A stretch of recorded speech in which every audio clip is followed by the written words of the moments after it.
book lovers, book readers, book friends. Welcome to Read This Book. I am your book hostess, LaShonda, and welcome to the first book review of 2020. Yes, be excited. Be excited because your girl has been reading lots of books.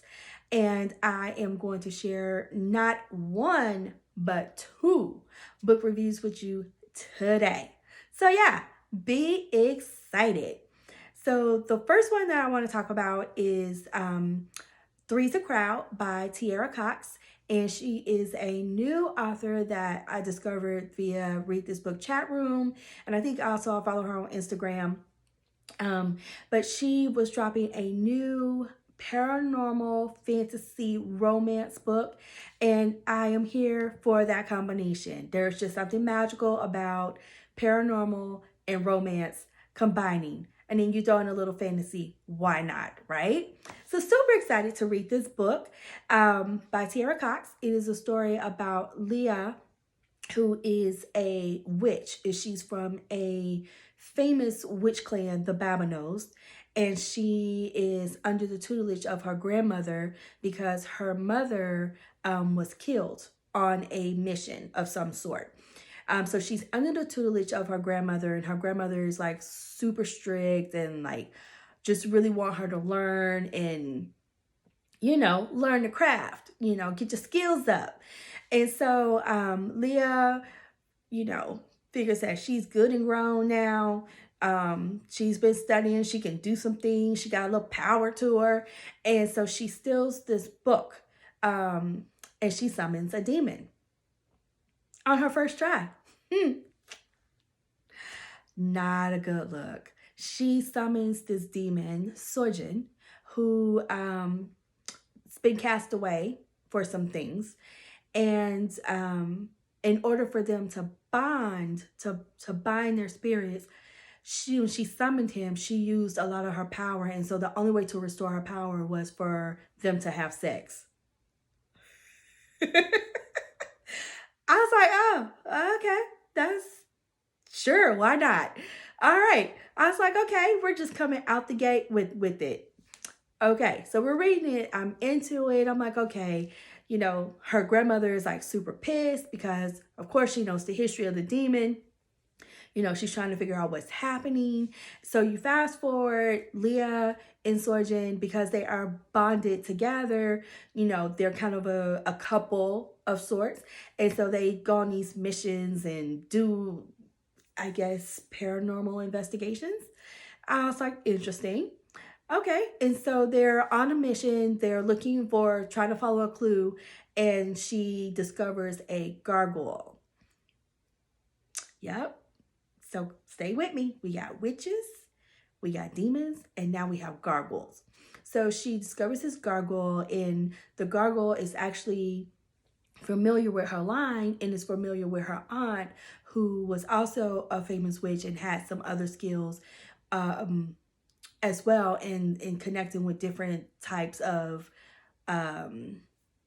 paranormal people, the fays, the woodland peoples, the elves, all of these different types of things. So there's a lot of different fantasy elements that are mixed in. There's a lot of names, a lot of characters.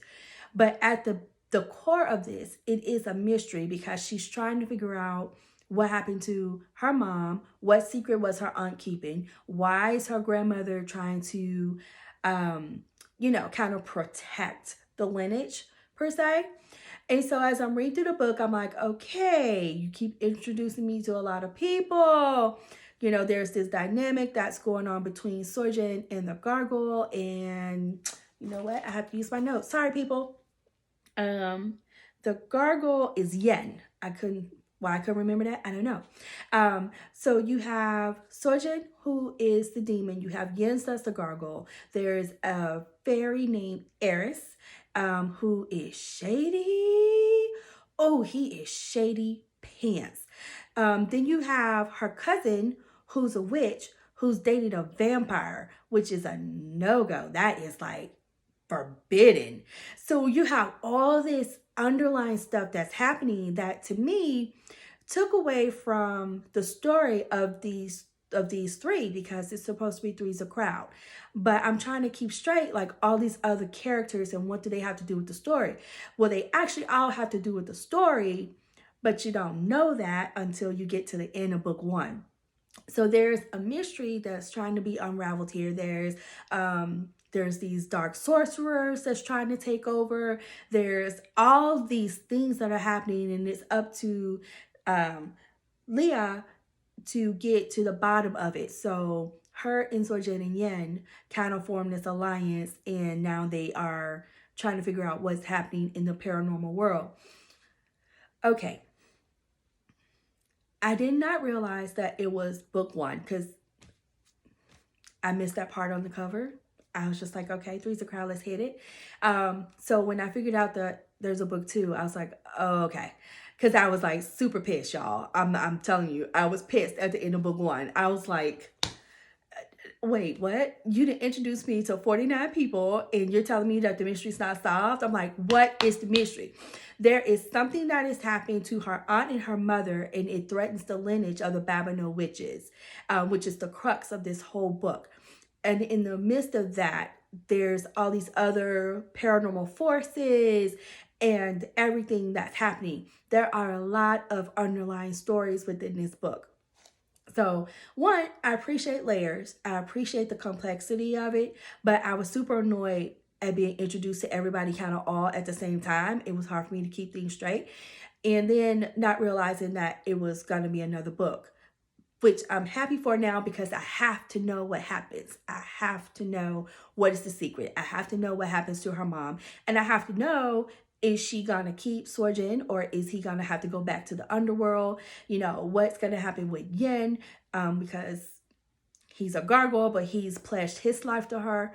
And so they have this kind of sexy, dangerous relationship dynamic going on, which is kind of interesting in itself.